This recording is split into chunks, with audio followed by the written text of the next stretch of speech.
हिंदुओं के नाम पर सियासत करने वाले इस वक्त खामोश हैं। हिंदुओं के नाम पर इस देश के भीतर एक असमंजस की स्थिति पैदा करने वाले, माहौल को खराब करने वाले और दिन रात ये कहने वाले कि इस देश में हिंदू खतरे में आ गया है, हिंदुत्व खतरे में आ गया है, खामोश है। बांग्लादेश के नाम पर भारत में जहर बोने वाले खामोश हैं। कहा यह जा रहा है कैंपेन चलाने वालों की तरफ से कि बांग्लादेश के हिंदू परेशान हैं और वहां पर मुसलमान उन पर हमले कर रहे हैं, लिहाजा भारत में इसका जवाब दिया जाएगा। हिंदू हिंदुत्व के नाम पर सियासत करने वाले, वोट लेने वाले खामोश हैं।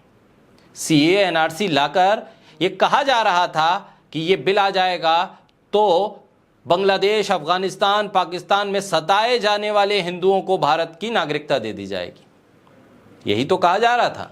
लेकिन अब हजारों की संख्या में हिंदू जब बांग्लादेश के बॉर्डर पर खड़े हैं तो उनको आने से रोका जा रहा है।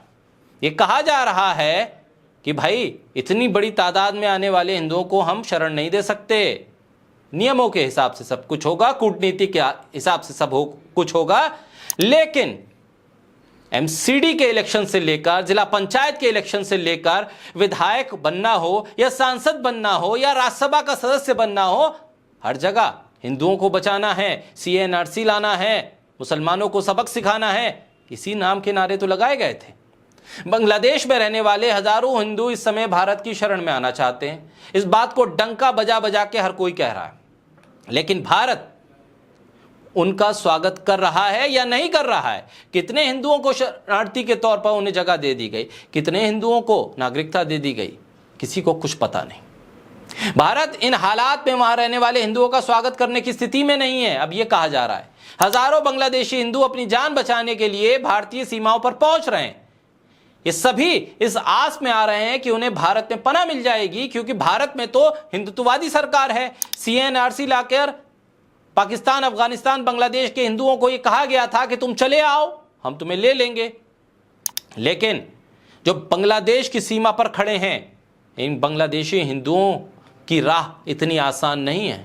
पश्चिम बंगाल के कूच बिहार जिले के शीतलकुची में बाढ़ युक्त सीमावर्ती क्षेत्र में सुबह उस समय तनाव पैदा हो गया जब 1000 के करीब बांग्लादेशी भारतीय सीमा में आना चाहते थे, शरण लेने की कोशिश कर रहे थे, और दूसरी तरफ बाढ़ के लोग इकट्ठा थे।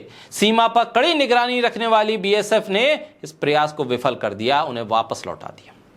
भारत के पड़ोसी देश बांग्लादेश में हालात खराब हो रहे हैं और इस बीच इस देश के भीतर राजनेता हिंदू मुसलमान का खेल खेल रहे हैं।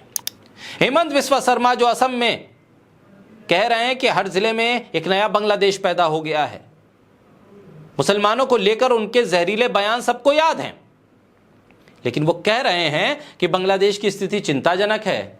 मुझे विश्वास है कि प्रधानमंत्री कूटनीतिक माध्यमों से इस बारे में काम करेंगे और धीरे धीरे स्थिति बेहतर हो जाएगी।